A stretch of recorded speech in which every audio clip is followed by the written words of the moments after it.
तो पहले के दोनों पार्ट्स में हमने बिग बैंग और बिग क्रंच के साथ साथ ईश्वर के मास्टर प्लान के बारे में भी जानने की थोड़ी सी कोशिश की। जिस यूनिवर्स या सिस्टम या सृष्टि को हम जानते हैं वह तीन चीज़ों पर डिपेंड है, स्पेस, टाइम और मैटर। और यही स्पेस, टाइम और मैटर ही ब्रह्मांड का मूल है। स्पेस, हाइट, विड्थ, डेप्थ के रूप में स्पेस। टाइम, पास्ट, प्रेजेंट और फ्यूचर के रूप में टाइम। मैटर, और सॉलिड, लिक्विड और गैस के रूप में मैटर।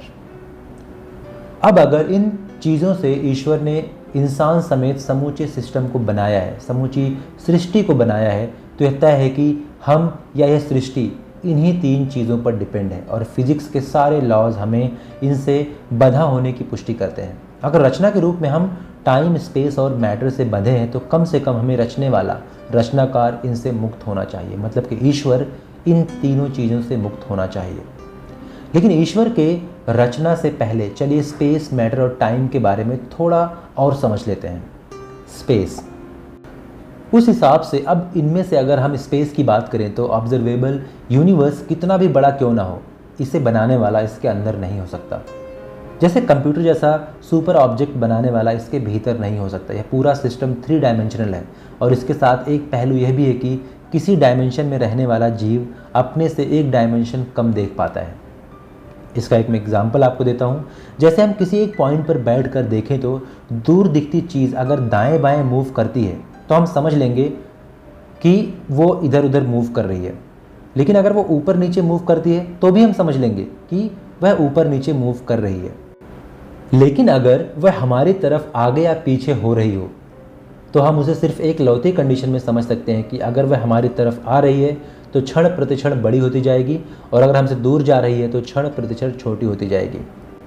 लेकिन एक पल के लिए मान लें कि कोई बड़ा ऑब्जेक्ट लगातार हमारी तरफ आते हुए छोटा होता जाए, या कोई छोटा ऑब्जेक्ट हमसे दूर जाते हुए लगातार बड़ा होता जाए, तो क्या हमारा दिमाग उसे समझ पाएगा?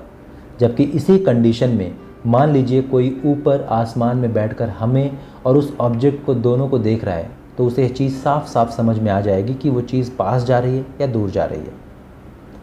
इसी तरह हम मान लीजिए कि इस स्पेस की लंबाई, चौड़ाई और गहराई को इसके बाहर रहकर इसे बनाने वाला स्पष्ट रूप से देख लेगा, जबकि इसके अंदर रहकर इसे समझने में हमारी बुद्धि फेल हो जाएगी।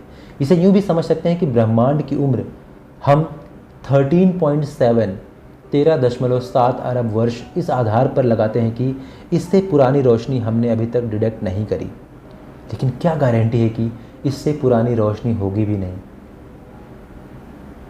है ना इंटरेस्टिंग। चलिए दूसरे पॉइंट पे बात करते हैं, मैटर। अब आइए मैटर पे। हम मैटर की 3 फॉर्म जानते हैं, सॉलिड, लिक्विड और गैस, क्योंकि हमारे पास यही अवेलेबल है। लेकिन जिसने इन एलिमेंट से यह जटिल रचना की है उसके बारे में दावा कैसे किया जा सकता है कि वह भी इन्हीं में से किसी एक मटेरियल से बना है? जब इस सिस्टम से बाहर का हम कुछ जानते ही नहीं तो कोई भी अंदाज़ा लगाना बेकार ही है। लेकिन चूंकि हम एक संभावना पर विचार कर रहे हैं तो सपोज कर लेते हैं कि वह गैस, लिक्विड या सॉलिड से इतर किसी और मटेरियल से बना है, या तीनों के ही किसी यूनिक संयोजन से बना है। चलिए अब तीसरे पॉइंट पे बात करते हैं, वो है टाइम। ऐसी स्थिति में एक संभावना यह भी पैदा होती है कि जितना बड़ा ये यूनिवर्स है उस हिसाब से इसे बनाने वाला खुद इतना बड़ा ना भी हो तो भी इसके आसपास तो अपना साइज और वजन रखता ही होगा। यहाँ थ्योरी बनती है कि यूनिवर्स के तीसरे पिलर टाइम की, जैसा कि हमें पता है कि टाइम एब्सोल्यूट नहीं है और मास की वजह से बनी ग्रेविटी जितनी ज़्यादा होगी वक्त उतना ही धीमा गुजरेगा। यानी इस पूरे यूनिवर्स में सबका टाइम एक सरीखा नहीं गुजरता, बल्कि सबका टाइम अलग अलग गुजरता है। इसको थोड़ा सा और आसान करता हूँ। इसे छोटे और थोड़े अलग उदाहरण से आप 2-4 घंटे के जीवन वाले जीवाणु या 2-4 दिन के जीवन वाले मच्छर जैसे कीट के जीवन चक्र से समझ सकते हैं। जितने वक्त में उनका पूरा जीवन गुजर जाता है, मतलब एक मच्छर का या फिर किसी भी कीट पतंगे का जितने समय में पूरा जीवन गुजर जाता है, हमारे या आपके कुछ घंटे या कुछ दिन गुजरते हैं। अगर हम यूनिवर्स से बाहर इसी साइज़ के, मतलब यूनिवर्स के साइज़ के ईश्वर के एग्जिस्टेंस को स्वीकारते हैं तो उसे वह मास और ग्रेविटी भी देनी पड़ेगी, जहाँ वक्त या तो पलक झपकने भर में लाखों अरबों साल गुजरने के बराबर होगा या फिर लगभग थमा हुआ होगा। वह हमारे टाइम के प्रभाव से मुक्त होगा, यह तय है। और हम जो 60-70 साल के जीवन में करोड़ों अरबों साल का सफ़र सोचकर भी ऊब जाते हैं, असल में यह उस ईश्वर के लिए शायद 2-4 दिन या 2-4 हफ्तों का खेल भर हो। ईश्वर को स्वीकार्यता देने में सबसे बड़ी बाधा यही है कि अगर इंसान जैसी सुप्रीम स्पीसीज, फिर चाहे वह कई दूसरे प्लैनेट्स पर भी क्यों ना हो, अगर इस रचना का प्रमुख कारण है तो इसका अस्तित्व तो मात्र कुछ लाख साल ही है, जबकि इसी प्लैनेट्स को बने 4 अरब साल और इस यूनिवर्स को बने लगभग 14 अरब साल हो गए हैं। यहाँ यह लंबा निर्जन वक्त सबसे बड़ी बाधा है, जिसे अगर हम उस बाहरी शक्ति के हिसाब से ठहरे या पलक झपकते वक्त के बराबर रखें तो यह चीज़ समझी जा सकती है कि ऐसा क्यों है।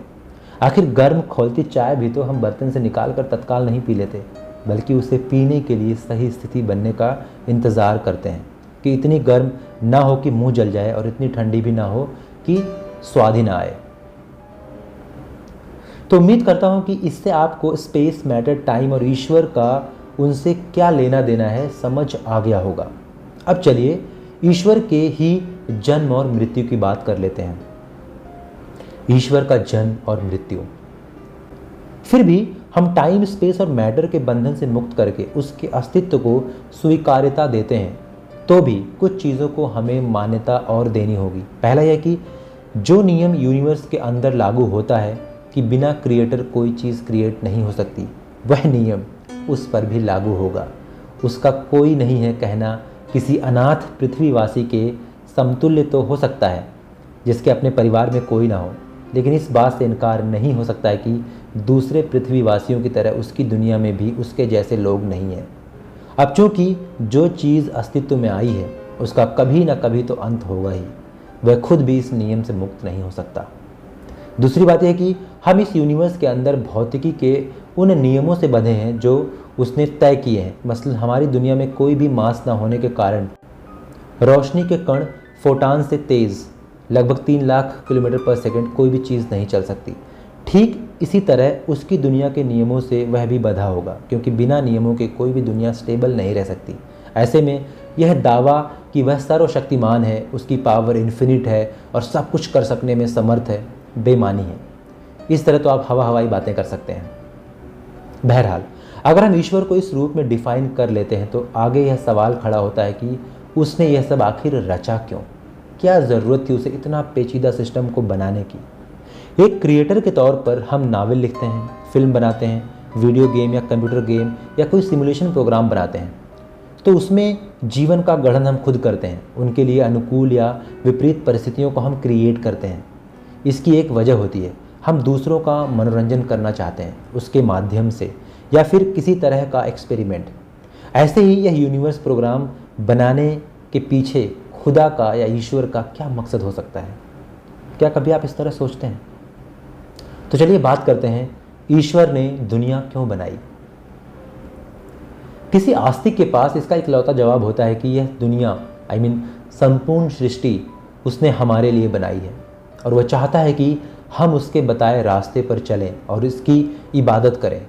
यह सबसे फ़नी जवाब होता है, आपको नहीं लगा? थोड़ी देर के लिए खुद को क्रिएटर की जगह रख लीजिए और सोचिए कि आप कहानी लिखते हैं या फिर फिल्म बनाते हैं जहां किरदार आपकी इच्छा से सब कुछ एक्ट करेंगे, या फिर कैरेक्टर्स को आर्टिफिशियल इंटेलिजेंस देकर कोई कंप्यूटर गेम बनाते हैं जहां जो कुछ भी हो वह नावल या फिल्म की तरह तयशुदा ना हो। और अब कल्पना कीजिए कि आपके द्वारा ऑपरेट या स्वचालित पात्र बस आपकी मर्जी से एक्ट कर रहे हैं, आपकी खुशामद करने में लगे हैं और दिन रात आपका स्तुति गान या चरण वंदना में लगे हैं। तो क्या फील होगा आपको? आपकी बुद्धि इस चीज़ को स्वीकार कर पाएगी कि मेरी कहानी का हर किरदार बस मेरे स्तुति गान में लगा है और इस स्तुति गान को सुनने के लिए ही मैंने इस कहानी को लिखा है या इस कंप्यूटर गेम को डिज़ाइन किया है?